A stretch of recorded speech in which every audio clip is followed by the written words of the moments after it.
आपकी हिस्ट्री का 5th chapter है जी। Good morning. तो 5th चैप्टर है आपका इसका हिस्ट्री का।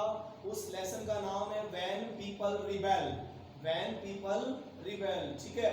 व्हेन पीपल रिबेल का मतलब होता है जब लोगों ने विद्रोह किया, जब लोगों ने ब्रिटिशर्स के खिलाफ विद्रोह किया, जब लोगों ने ब्रिटिशर्स के खिलाफ लड़ाई करने की सोची। यस, हाँ जी, best chapter of the history, बिल्कुल बहुत बढ़िया चैप्टर है। आप लोग अब बिल्कुल ध्यान से सुनिए, बहुत ही बेहतरीन, बहुत ही अच्छा चैप्टर है ये, ठीक है। ओके, तो देखिए जब लोगों ने रिबेल किया, ब्रिटिशर्स जब से इंडिया में आए उन्होंने कोई ना कोई इंडिया में डिस्टर्बेंस किया है, ठीक है। कोई ना कोई इंडिया में उन्होंने डिस्टर्बेंस करते ही रहे हैं वो, ठीक है। उस डिस्टर्बेंस की वजह से इतनी हद हो गई, इतना ज्यादा डिस्टर्बेंस हो गया इंडिया में कि आखिरी में ब्रिटिशर्स के खिलाफ लोगों को रिवोल्ट करना पड़ा, ब्रिटिशर्स के खिलाफ लड़ाई लड़नी पड़ी और फिर लोगों ने एक साथ रिवोल्ट किया। और एक साथ रिवोल्ट करने का जो है रिजल्ट क्या आया कि ब्रिटिशर्स को पहली बार ब्रिटिशर्स को इंडिया के लोगों की ताकत समझ में आई। ये रिवोल्ट क्यों हुआ था, उसके कोई रीजन है, उसके कुछ रीजन है, उसके कुछ रीजन है। जैसे कि ब्रिटिशर्स ने यहाँ पर जो भी ट्रेड किया, जिस वजह से प्रॉब्लम हुई, जैसे प्लासी की वार हुई, बक्सर की लड़ाई हुई, फिर कैसे उन्होंने मराठास को हरा दिया और मराठा पावर सारी जो कैप्चर कर ली। फिर धीरे धीरे उन्होंने डॉक्ट्रिन ऑफ लैप्स लगाया हमारे इंडिया में 1848 के आसपास। वॉरेन हेस्टिंग्स, ठीक है, वॉरेन हेस्टिंग्स ने डॉक्ट्रिन ऑफ लैप्स लगाया जिसके अकॉर्डिंग बहुत सारे राज्यों की जो स्टेट थे, बहुत सारे स्टेट थे, उनको हड़प लिया गया। लॉर्ड डलहौजी की नीति, लॉर्ड डलहौजी की नीति, लॉर्ड डलहौजी की डॉक्ट्रिन ऑफ लैप्स, ठीक है, सॉरी मैंने गलत बताया पहले। लॉर्ड डलहौजी की नीति जो थी, लॉर्ड डलहौजी, डलहौजी ने डॉक्ट्रिन ऑफ लैप्स की नीति लगाई। डॉक्ट्रिन ऑफ लैप्स क्या होता है? हड़पने की नीति, राज्य हड़प लिए जाएंगे, ब्रिटिशर्स राज्य हड़प लेंगे। कैसे? जैसे जिसका ओरिजिनल सक्सेसर नहीं है।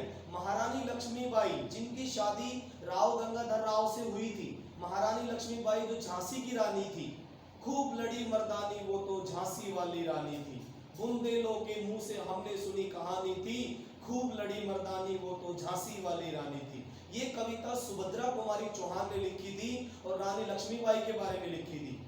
तो वो रानी जो झांसी की रानी थी, उसने ब्रिटिशर्स के खिलाफ ऐसी लड़ाई लड़ी जिससे उसका नाम इतिहास में स्वर्ण अक्षरों में लिखा जाएगा। उस रानी का जो इतिहास है वो स्वर्ण अक्षरों में लिखा जाएगा। ये वो कहानी है जो महारानी लक्ष्मीबाई ने जो लड़ी थी, ठीक है। तो महारानी लक्ष्मीबाई का एरिया ब्रिटिशर्स ने हड़प लिया था। क्यों? क्योंकि महारानी लक्ष्मीबाई का जो बेटा था राव गंगाधर राव, वो रानी लक्ष्मीबाई और राव गंगाधर राव की जो ओरिजिनल यानी कि राव दामोदर राव जो उसका बेटा था, महारानी लक्ष्मीबाई का अडॉप्टेड चाइल्ड, मतलब कि गोद लिया हुआ बच्चा राव दामोदर राव। मैं किसकी बात कर रहा हूँ? राव दामोदर राव की बात कर रहा हूँ। इनकी शादी किससे हुई थी? मतलब कि महारानी लक्ष्मीबाई की शादी राव गंगाधर राव से हुई थी, झांसी के राजा, झांसी के राजा जो कि एमपी में पड़ता है, उसके राजा से हुई थी।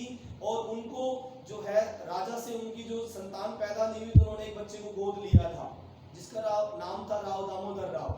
ब्रिटिशर्स ने दामोदर राव को रानी का जो बेटा है, जो गोद लिया हुआ बच्चा है, उसको झांसी का राजा नहीं माना। राव दामोदर राव को कंपनी ने झांसी का राजा नहीं माना। ये कहा कि ये राव दामोदर राव जो लड़का है वो रानी लक्ष्मीबाई का और राव गंगाधर राव का असली बेटा नहीं है, तो हम इसको नहीं मानेंगे। एज ए किंग, झांसी का किंग ये नहीं हो सकता। उसको रिजेक्ट कर दिया गया, उसको रिजेक्ट कर दिया गया, ठीक है। इसके अलावा उन्होंने कानपुर के जो नवाब थे, कानपुर के नवाब जो कि बालाजी जो बाजीराव के जो अडॉप्टेड चाइल्ड थे, कानपुर के नवाब नाना साहिब, कानपुर के नवाब नाना साहिब की पेंशन बंद कर दी गई, पेंशन बंद कर दी गई उनकी, ठीक है। और इस वजह से वो कानपुर से लड़े। अवध जो कि लखनऊ कहलाता है आजकल, अवध जो आजकल यूपी का लखनऊ एरिया कहलाता है, वहां पर वाजिद अली शाह, नवाब वाजिद अली शाह का राजपाट हुआ करता था। उसके राजपाट को इसलिए हटा दिया गया कि उनको गवर्नमेंट नहीं चलानी आ रही है, उनको गवर्नमेंट नहीं चलानी आ रही है, ये कहकर उनको हटा दिया गया। तो बहुत सारे कारण हुए जिसकी वजह से ब्रिटिशर्स ने इंडिया के लोगों को अनसेटिस्फाई किया। एक बार दोबारा बता रहा हूं, झांसी की रानी ने क्यों विद्रोह किया? एक बार दोबारा बता रहा हूं सारी कहानी। झांसी की रानी लक्ष्मीबाई क्यों विद्रोह किया? क्योंकि उसका गोद लिया हुआ बच्चा जिसका नाम था दामोदर राव, दामोदर राव को कंपनी वाले लोगों ने एक्सेप्ट नहीं किया। उन्होंने कहा कि दामोदर राव, रानी लक्ष्मीबाई और उनके पति, उनके हस्बैंड राव गंगाधर राव और रानी लक्ष्मीबाई का असली बेटा नहीं है दामोदर, तो दामोदर को हम एज ए किंग स्वीकार नहीं करेंगे। असली बेटा होगा तो ठीक है, नहीं तो नहीं। ठीक है, उन्होंने झांसी के राज्य को हड़पने की कोशिश की, झांसी के राज्य को हड़पने की कोशिश की। बेटा स्टार्टिंग से बता रहा हूं सारा कुछ, ठीक है। तो देखिए झांसी के राज्य को हड़पने की कोशिश की गई। बहुत सारे कारण थे रिवोल्ट के। सबसे पहला कारण तो ये रहा कि पॉलिटिकल रीजन। देखिए आपका लिखा हुआ है causes of revolt, political reason. देखो बोर्ड पे लिखा हुआ है पॉलिटिकल रीजन। पॉलिटिकल रीजन में देखो राजनीतिक कारण। बोर्ड पे देखो ध्यान से, बोर्ड पे देखो आपके राइट साइड में लिखा हुआ इधर। तो देखिए कौन सा कारण है ये? नवाब जो थे पेशवा बाजीराव के जो नाना साहिब नवाब थे, उनकी पेंशन बंद कर दी गई। कानपुर से थे ये नवाब। कहां से थे? कानपुर से। तो कानपुर के नवाब नाना साहिब की पेंशन बंद कर दी गई और नाना साहिब का जो कानपुर एरिया है वो हड़पने की कोशिश की गई। लॉर्ड डलहौजी ने 1848 में डॉक्ट्रिन ऑफ लैप्स को शुरू कर दिया था। लैप्स का मतलब होता है हड़पने की नीति।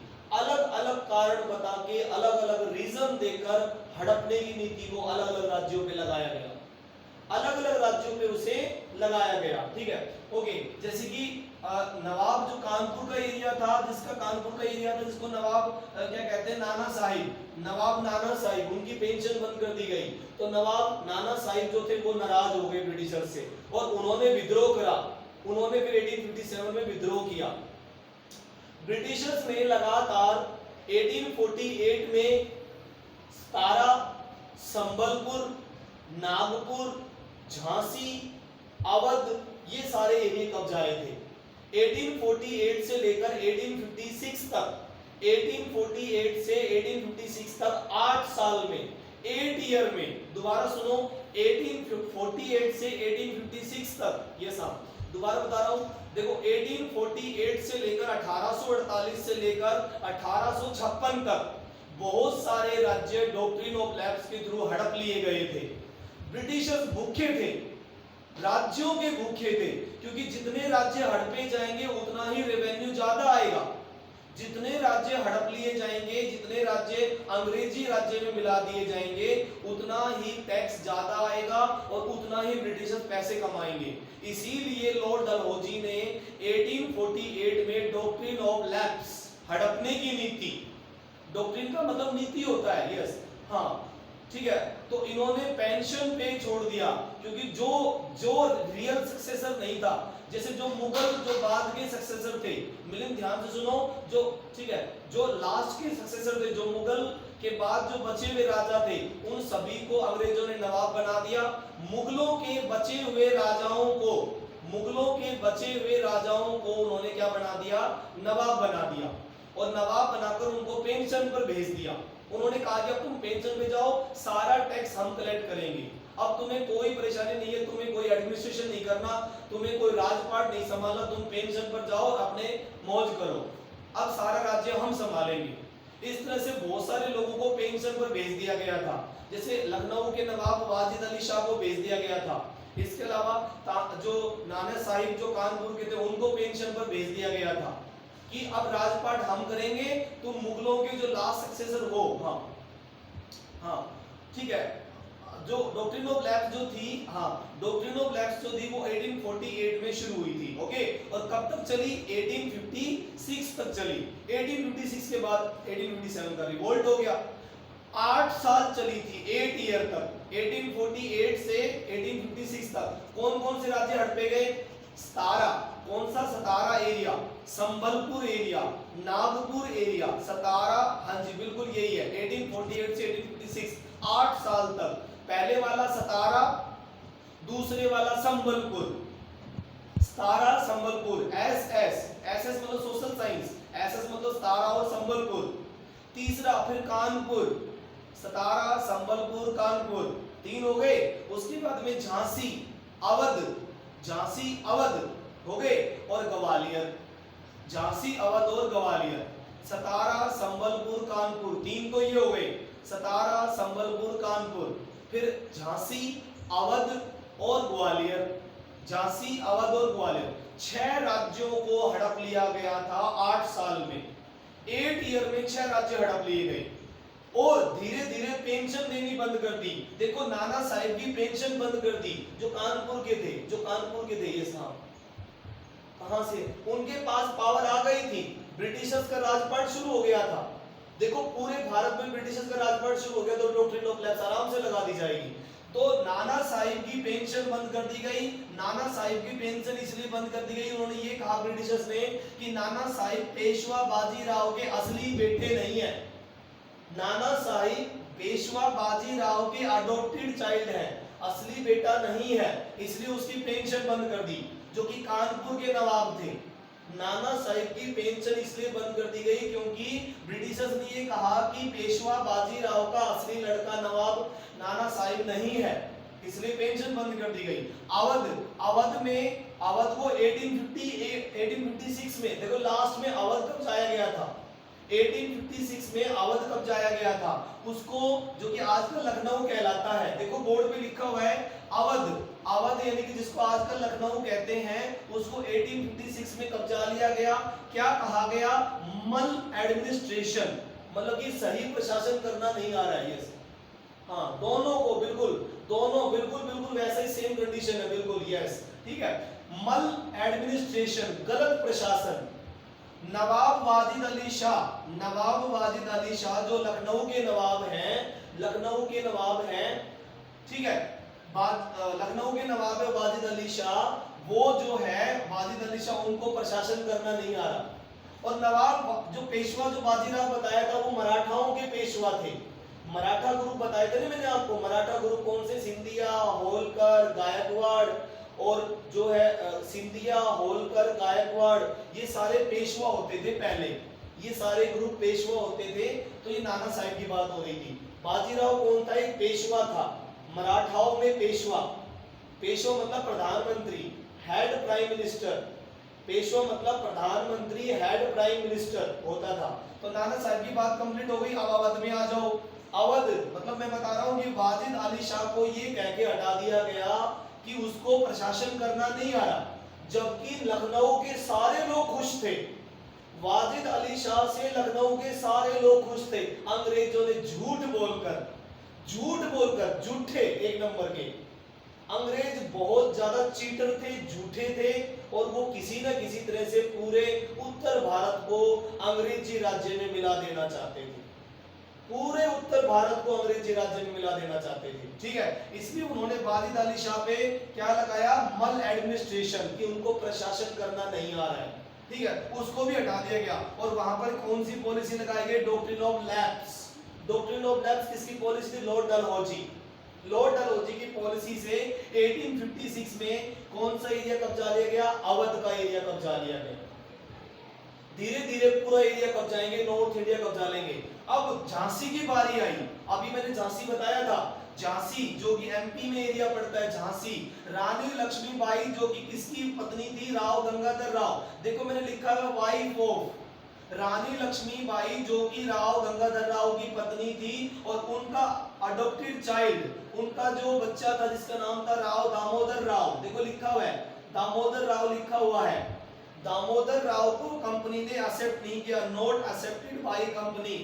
कंपनी ने उसे एक्सेप्ट नहीं किया, रिजेक्ट कर दिया कि ये रानी और गंगाधर राव का असली बेटा नहीं है।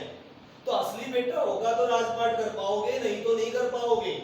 और फिर रानी लक्ष्मीबाई के एरिया को, झांसी को 1854 में, देखो मैं बोर्ड पे लिख रहा हूं, याद कर लेना, 1854 में कब्जा लिया गया था। कब कब्जाया गया झांसी को, 1854 में। रानी लक्ष्मीबाई का एरिया, रानी की बचपन का नाम था मनुकर्णिका, मनु और मणिकर्णिका रानी लक्ष्मीबाई के बचपन का नाम था, ठीक है। और उसके बारे में जो कविता लिखी, खूब लड़ी मर्दानी वो तो झांसी वाली रानी थी, सुभद्रा कुमारी चौहान ने लिखी थी ये कहानी। ये जो कविता है बहुत अच्छी कविता है, खूब लड़ी मर्दानी वो तो झांसी वाली रानी थी। ठीक है, ये सुभद्रा कुमारी चौहान ने उसके बारे में कविता, और सच में भाई मर्दानी औरत थी वो, सच में बहुत ज्यादा पावरफुल और सबसे ज्यादा मर्दानी औरत थी, क्योंकि जब एक ब्रिटिश ऑफिसर उसके एरिया को कब्जाने के लिए गया तो उसने खुद कहा कि रानी जैसा जो पावरफुल मैंने आज तक कोई लेडीज नहीं देखी। इतनी पावरफुल, इतनी जबरदस्त टैलेंटेड औरत थी वो। उसने 1 साल तक लगातार ब्रिटिशर्स को झांसी में टिकने नहीं दिया। जनरल यूरोज पच के मर जाता है लेकिन वो झांसी को कब्जा नहीं पाता, झांसी को कब्जा नहीं पाएगा, क्योंकि जब रानी लक्ष्मी ने विद्रोह किया उसके बाद जनरल यूरोज जो कि अंग्रेजी अफसर था जिसको झांसी को दोबारा कैप्चर करने के लिए कहा गया था, उसने पूरी ताकत लगा ली, फिर भी वो झांसी के अंदर एंट्री नहीं कर पाया। इसलिए उसने अपनी डायरी में लिखा, जनरल यूरोज ने अपनी डायरी में लिखा कि ऐसी मर्दानी औरत अपनी जिंदगी में मैंने नहीं देखी। इतनी जबरदस्त टैलेंटेड और पावरफुल, इतनी जबरदस्त रानी, इतनी बेधड़क और बेदंग एकदम जो लड़की है वो रानी है मैंने अपनी लाइफ में नहीं देखी। इतना उसने खुद के डायरी में रानी लक्ष्मीबाई के बारे में पढ़ाई की है। मतलब कि उसने कहा कि मेरा सौभाग्य है कि मैं ऐसी इंडियन यानी कि जो रानी के साथ में लड़ा। जनरल यूरोज खुद इस चीज का प्राउड फील कर रहा था कि मैं रानी लक्ष्मीबाई के साथ लड़ा। ठीक है, 1 साल तक उसका दिमाग घुमा दिया। ठीक है, हाँ, असली बेटा नहीं है, उनको पता चल गया, बेटा आसपास से पता लग जाता था। अडॉप्टेड चाइल्ड दामोदर राव को मना कर दिया गया और डॉक्ट्रिन ऑफ लैप्स के थ्रू जो है रानी लक्ष्मीबाई का एरिया मिला लिया गया। यस, हाँ जी, आ जाएगी बेटा यहाँ पे। अब डॉक्ट्रिन ऑफ लैप्स के थ्रू रानी लक्ष्मीबाई का एरिया कब्जा लिया गया। उसके बाद देखिए दूसरा बड़ा कारण, ये तो राजनीतिक कारण है, ये तो यस बेटा, ये तो हुए राजनीतिक कारण यानी कि पॉलिटिकल रीजन। लोगों ने क्यों विद्रोह किया, ये कई कारण थे, जैसे कि नाना साहिब का रीजन था, वाजिद अली शाह का अवध से रीजन था, और रानी लक्ष्मीबाई का अवध से जो लक्ष्मी से रीजन था। ओके बेटा, ओके ओके, ठीक है, यस। तो ये बहुत सारे कारण थे। एक और बड़ा कारण था मिलिट्री। देखो दूसरे नंबर पे लिखा मिलिट्री डिस्क्रिमिनेशन। मिलिट्री डिस्क्रिमिनेशन, देखो ये देखो मिलिट्री डिस्क्रिमिनेशन। यस, हाँ जी, आ जाएगी बेटा, आ जाएगी। ओके, मिलिट्री डिस्क्रिमिनेशन क्या है? यस, हाँ हाँ, बड़ा कारण क्या रहा? दूसरा बड़ा कारण मिलिट्री डिस्क्रिमिनेशन। आप विश्वास नहीं करोगे, इतना जबरदस्त डिस्क्रिमिनेशन करते थे ये, हाँ जी हाँ जी, इतना जबरदस्त डिस्क्रिमिनेशन करते थे ये लोग, इतना जबरदस्त भेदभाव करते थे। हम जो ब्रिटिशर्स की मिलिट्री होती थी, उस ब्रिटिश मिलिट्री में इंडियन सिपाही भी भर्ती कर रखे थे और यूरोपियन भी थे। मिलिट्री रीजन की बात कर रहा हूं मैं, मिलिट्री मतलब सेना, ब्रिटिश सेना। उस ब्रिटिश सेना में आप करोगे यूरोपियन थे, उसमें कुछ तो अंग्रेज थे और कुछ इंडियंस थे। तो आप ये मान के चलो, हाँ जी, ये मान के चलो कि मिलिट्री में इंडियन सोल्जर्स के साथ बहुत बुरा बर्ताव होता था। इंडियन सोल्जर जो इंग्लिश मिलिट्री में शामिल थे, मतलब कि जो अंग्रेजों की मिलिट्री में शामिल थे, उनके साथ भेदभाव होता था। सैलरी एक अंग्रेज ऑफिसर की उनसे डबल ट्रिपल होती थी, जो इंडियंस होते थे उनसे ज्यादा सैलरी होती थी उनकी, ठीक है, और वो अच्छे रैंक पर होते थे। अंग्रेज अफसर बनते थे और इंडिया के लोग बेचारे हमेशा सिपाही रहते थे, हमेशा ही सिपाही रहते थे, और उनको निक नेम से बुलाया जाता था, उनको उनकी जाति के नाम से बुलाया जाता था, उनको उनके निक नेम से बुलाया, उनके साथ बुरा बर्ताव किया जाता था। जो इंडियन सोल्जर जो अंग्रेजों की आर्मी में होते थे उनसे उनको बुरा व्यवहार किया जाता था, उनसे उनका निकनेम ओ कालिया, ओ धोलिया, ओ पीलिया, ये इस तरह के नाम, सुअर। अंग्रेजी सिपाही हमारे इंडिया के सोल्जर्स को सुअर कहते थे, कुत्ता कहते थे, कुत्ता, सुअर, डॉग्स। इतना बुरा बर्ताव करते थे हमारे मिलिट्री सोल्जर्स के साथ। जो इंडियन उसमें शामिल थे, जो अंग्रेजों की मिलिट्री में शामिल थे, कालिया, धोलिया, पीलिया, कुत्ता, डॉग्स, इंडियंस को डॉग समझते थे। You dirty dog, you scoundrel, गालियां देते थे उनको। ब्रिटिशर्स इंडिया के सिपाहियों को गालियां देते थे। उस समय ब्रिटिशर्स ने उस समय जो है कुछ नई प्रकार की बंदूकें लेकर आए थे। अंग्रेजी सिपाही इंडिया के सिपाहियों को बंदूकें देते थे। एक पहले होती थी ब्राउन बेस गन, एक होती थी ब्राउन बेस, जिसका भूरे कलर का, ब्राउन कलर का हत्था होता था, एक हत्था होता था, वो यूज करने के लिए दी गई थी। लेकिन बाद में इन्होंने गन चेंज की, यानी कि बंदूक जो है वो चेंज की और इनफील्ड राइफल लेकर आए। अंग्रेजी जो सरकार थी, जो ब्रिटिश गवर्नमेंट थी, उन्होंने इंडिया के सिपाहियों को इनफील्ड राइफल, इनफील्ड आजकल मोटरसाइकिल भी आती है, इनफील्ड मोटरसाइकिल भी आती है। तो इनफील्ड मोटरसाइकिल देखी होगी आपने, वो इनफील्ड राइफल के नाम से वो बंदूक दी गई, इनफील्ड राइफल। और उस इनफील्ड राइफल में इतना बड़ा, हाँ बिल्कुल, तो इनफील्ड राइफल उनको दी गई थी, इनफील्ड राइफल, उसमें इतनी बड़ी बंदूक की गोली होती थी। यस हाँ, बुलेट बाइक आती है, तो इनफील्ड राइफल होती थी। उस इनफील्ड राइफल में बहुत बड़ी गोली, एक उंगली की जितनी बड़ी गोली, एक उंगली की जितनी बड़ी गोली भरनी होती थी, और उसके ऊपर कैप लगी होती थी, सूअर की कैप, सूअर की खाल और गाय की खाल जो होती थी, गाय और सूअर की जो चर्बी होती थी, खाल होती थी, स्किन, स्किन सूअर की और गाय की स्किन, उसके ऊपर, उस कार्ट्रिज के ऊपर, वो कार्ट्रिज जो गोली उस इनफील्ड राइफल में भरी जाएगी, उसकी कैप लगी होती थी। और वो कैप सूख जाती थी बाद में। शुरू में जब वो बंदूकें उनको दी जाती थी और गोलियां दी जाती थी, कार्ट्रिज दी जाती थी, तो उसके ऊपर वो कैप जो लगाते थे वो सूख जाती थी। फिर बाद में इन सिपाहियों को मुंह से छीलना पड़ता था। जब हिंदू सिपाहियों को और मुस्लिम सिपाहियों को पता लगा कि ये जो बंदूक में गोली भरनी पड़ रही है, ये कार्ट्रिज जो है, ये इसके ऊपर गाय और सूअर की स्किन लगी हुई है, तो उनको घृणा हो गई और उन्होंने मना कर दिया कि हम इस प्रकार की बंदूक यूज नहीं करेंगे और ना ही हम इस प्रकार के कार्ट्रिज यूज करेंगे। फिर भी उन्हें गालियां दी गई, कुत्ता कहा गया, डॉग्स, यू डर्टी डॉग्स, ऐसे उनको नाम लिया गया और उनको कालिया, धोलिया, पीलिया जो है गालियां दी गई उनको, और ये कहा गया कि यही राइफल यूज करनी है, यही राइफल यूज करनी है, उनको जबरदस्ती फोर्स किया गया। यस, यही राइफल उनको यूज करने को कहा गया, ठीक है। और बहुत बुरी हालत कर दी उनकी, उनको टॉर्चर किया जाता सारे परेड ग्राउंड में। आप विश्वास नहीं करोगे, एक बार तो मेरठ के सिपाहियों के साथ बहुत बुरा हुआ था। मेरठ के सिपाही और बैरकपुर रेजिमेंट वेस्ट बंगाल, मेरठ यूपी में पड़ता है और वेस्ट बंगाल में बैरकपुर होता है। एक बार कुछ सिपाहियों ने इनफील्ड राइफल को यूज करने से मना कर दिया था। उनको सारी रेजिमेंट के सामने, उन सिपाहियों को 80 सोल्जर्स को, 80 सिपाहियों को सारी रेजिमेंट के सामने नंगा कर दिया गया। सारी रेजिमेंट के सामने उन सिपाहियों को नंगा कर दिया गया, बिल्कुल नंगा कर दिया गया, उनको कोड़े मारे गए, इतनी बेइज्जती की गई। जिन सिपाहियों ने इनफील्ड राइफल को यूज नहीं किया उनको नंगा कर दिया गया और सारी रेजिमेंट के सामने, 1000 सिपाहियों के सामने, हाँ, पीटा। क्यों? गुस्से में आ गए वो, इसी वजह से उन्होंने पीटा, इसी वजह से रिवोल्ट हुआ। रिवोल्ट का रीजन क्या है? खाली पॉलिटिकल रीजन थोड़ी ना है, मिलिट्री रीजन भी है। शुरुआत तो मिलिट्री वालों ने किया था। मंगल पांडे, आपने मूवी देखी है मंगल पांडे? वो बैरकपुर रेजिमेंट का था, जिसको पीटा गया था, उस सिपाही को मंगल पांडे। यस, हाँ जी,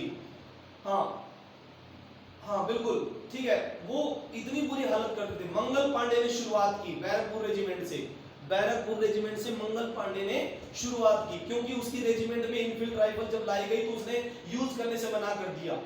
29 मार्च को, 29 मार्च 1857, 29 मार्च 29 मार्च को 1857 में मंगल पांडे ने इनफील्ड राइफल को यूज करने से मना कर दिया, और जब उसको पीटा गया तो मंगल पांडे ने गुस्से में आकर 2 पुलिस वालों को वहीं की वहीं बंदूक से मार दिया। यस, हाँ जी, Mangal Pandey movies, yes yes बिल्कुल। मंगल पांडे ने अपनी बंदूक के आगे लगे हुए चाकू से, अपनी बंदूक के आगे लगे हुए चाकू से उसको मार दिया, दो अंग्रेज ऑफिसर को मार दिया, हक्सन और बग, उनका नाम बता रहा हूं, जिसको मंगल पांडे ने मारा था 29 मार्च को। 29 मार्च 1857 में मंगल पांडे ने हक्सन और बग 2 को मार दिया, 2 को चाकू घोंप के मार दिया। हाँ ठीक है, चाकू घोंप के मार दिया, क्योंकि उन्होंने उसको, मंगल पांडे को टॉर्चर किया था, सारी रेजिमेंट के सामने टॉर्चर किया। फिर मंगल पांडे को पकड़ लिया गया और सारे सिपाहियों ने किया हर हर महादेव, मारो फिरंगी को। इतनी बड़ी जुलूस वहां पर हुआ, हर हर महादेव, मारो फिरंगी को। इस तरह से लड़ाई शुरू हो गई। उस समय अंग्रेजों को फिरंगी कहते थे। क्या कहते थे? फिरंगी कहते थे।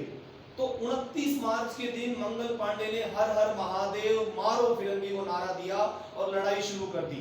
ठीक है, मंगल पांडे रेजिमेंट ने फिरंगी, यस, फिरंगी कहा उनको, और उसके बाद शुरू हो गया। लेकिन मंगल पांडे को 2 ऑफिसर को मारने की जुर्म में उसको 8 अप्रैल को फांसी दे दी गई।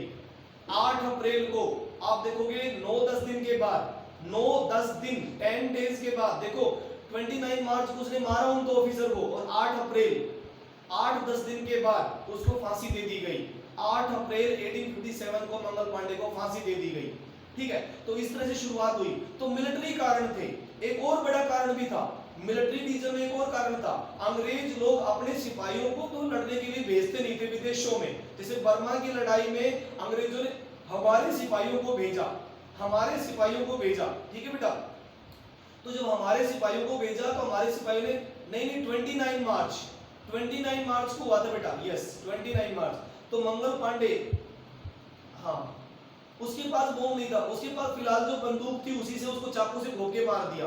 तो हमारे इंडियन सिपाहियों को जो समुद्र पार करके, हाँ यस, समुद्र पार करके उनको जाना होता था, समुद्र पार करके लड़ाई करने के लिए भेजते थे। हमारे हिंदुस्तानी सिपाही समुद्र पार करना धर्म के विरुद्ध मानते थे कि हम समुद्र पार करके बे ऑफ बंगाल को पार करके बर्मा से लड़ने नहीं जाएंगे, हम बंगाल की खाड़ी को पार करके बर्मा जो म्यांमार कंट्री आजकल कहलाता है उससे लड़ने नहीं जाएंगे, हमने मना किया था। लेकिन ब्रिटिशर्स ने फिर हमें टॉर्चर किया, फिर टॉर्चर किया। ब्रिटिश ऑफिसर इंडियन सिपाहियों को बार बार टॉर्चर करते थे, बार बार टॉर्चर करते थे। इस वजह से रिवोल्ट हुआ, 1857 का रिवोल्ट, फिर लोगों ने लड़ाई लड़ी। ठीक है, दो कारण हो गए, पॉलिटिकल रीजन और मिलिट्री रीजन, पॉलिटिकल रीजन और मिलिट्री डिस्क्रिमिनेशन, दो चीज समझ में आ गई हमें। अब तीसरी बात करते हैं, रिलीजियस डिस्क्रिमिनेशन। तीसरी जो रीजन है रिलीजियस डिस्क्रिमिनेशन। अब ये क्या था? धार्मिक भेदभाव। हाँ ठीक है, मिलिट्री बेटा छोड़ नहीं सकते, उनको टॉर्चर करते थे, यस ठीक है ओके। देखो तीसरा रीजन है धार्मिक कारण, रिलीजियस रीजन, मतलब कि धार्मिक कारण क्या थे?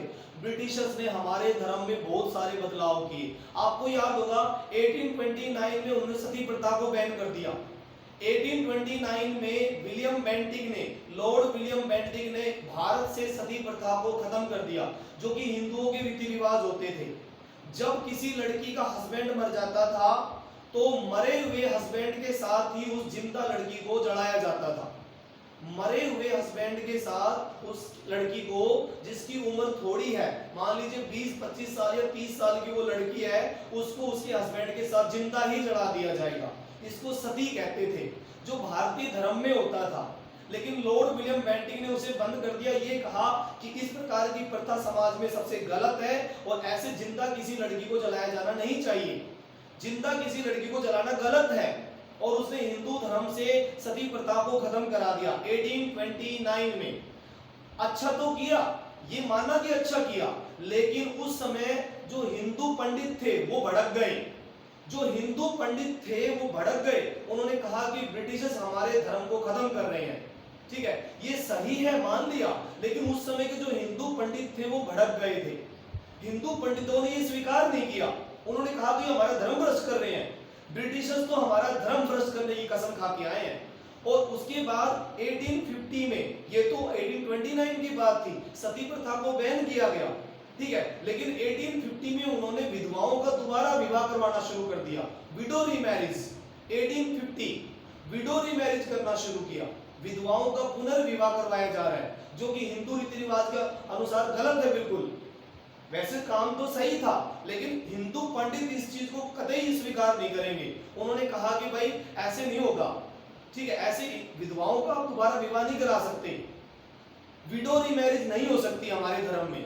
ठीक है, सही था, लेकिन उस समय के हिंदू पंडितों ने स्वीकार नहीं किया और लोगों को भड़काया कि तो धर्म खत्म कर रहे हैं, ये तो हमारा धर्म खत्म कर रहे हैं। उन्होंने बताया कि किस तरह से हमारे सिपाहियों को ब्रिटिशर्स धर्म खत्म कर रहे हैं। कैसे? उन्होंने सिपाहियों को आटे में जानवरों की हड्डियां पीस कर खिलाई है।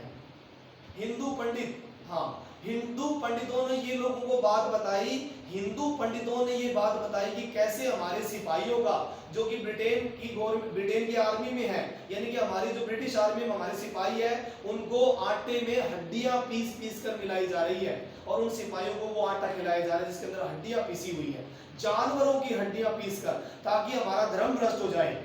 ये ब्रिटिशर्स की चाल है, ताकि हिंदू यहाँ से खत्म हो जाए और यहाँ पर क्रिश्चियन धर्म लगा दिया जाए। हाँ, आटे में हड्डियां, आप विश्वास कीजिए, सिपाहियों को आटे में हड्डियां पीसकर खिलाई जाती थी। कितना गलत काम हो रहा था। इस तरह से हिंदू पंडितों ने जो है सारे लोगों को इकट्ठा किया और कहा कि अब ब्रिटिशर्स को निकाल फेंको यहाँ से। अब ब्रिटिशर्स को, और हिंदू पंडितों ने एक भविष्यवाणी भी की थी। हिंदू पंडितों ने, यस हाँ, यस ऐसा विश्वास करते थे वो। हिंदू पंडितों ने उस समय एक भविष्यवाणी और की। आप सुनिए बेटा, बहुत खास बात है। उन्होंने कहा, यस उन्होंने कहा कि 100 साल पूरे हो गए हैं, ब्रिटिशर्स के 100 साल पूरे हो कि हिंदू पंडितों ने भविष्यवाणी की कि प्लासी का युद्ध 1757 में लड़ा गया था, 1757 में प्लासी का युद्ध लड़ा गया था और अब 1857 आ गया है, 100 साल पूरे हो गए हैं। अब अगर हम 100 साल में ब्रिटिशर्स को निकाल देंगे तो निकाल देंगे, उसके बाद निकाले नहीं जाएंगे। उन्होंने एक प्रिडिक्शन किया, एक भविष्यवाणी की कि ब्रिटिशर्स के 100 साल पूरे हो गए हैं, अब इनके निकलने का टाइम आ गया है। अगर अब सारे लोग इकट्ठे होकर ब्रिटिशर्स को यहां से निकाल सकते हैं तो निकाल दो, ये एक अच्छा टाइम है। 1857, 100 साल पूरे हो गए हैं ब्रिटिशर्स के, अब इनको निकाला जा सकता है। इस तरह से पंडितों की भविष्यवाणी से लोग इकट्ठे होने लगे और ब्रिटिशर्स के खिलाफ लड़ाई में शामिल होने लगे, रिबेल करने के लिए तैयार हो गए। ठीक है, ओके। और अब आखिरी कारण और समझ लो, फिर बाकी कल पढ़ाएंगे। आखिरी कारण और समझ लीजिए, एक रीजन वो है economic grievance. Economic grievance, yes हाँ बिल्कुल बिल्कुल, इकोनॉमिक ग्रीवियंस। अगला पॉइंट देखो, नंबर 4 पॉइंट है इकोनॉमिक ग्रीवियंस। इकोनॉमिक ग्रीवियंस में क्या कहा जाएगा कि ब्रिटिशर्स के आने के बाद भारतीय व्यापार खत्म हो गया था, इंडियन ट्रेड फिनिश। ब्रिटिशर्स के आने के बाद Indian trade finish, yes. Grievance का मतलब दुख, ग्रीवियंस का मतलब होता है व्यापार का दुख।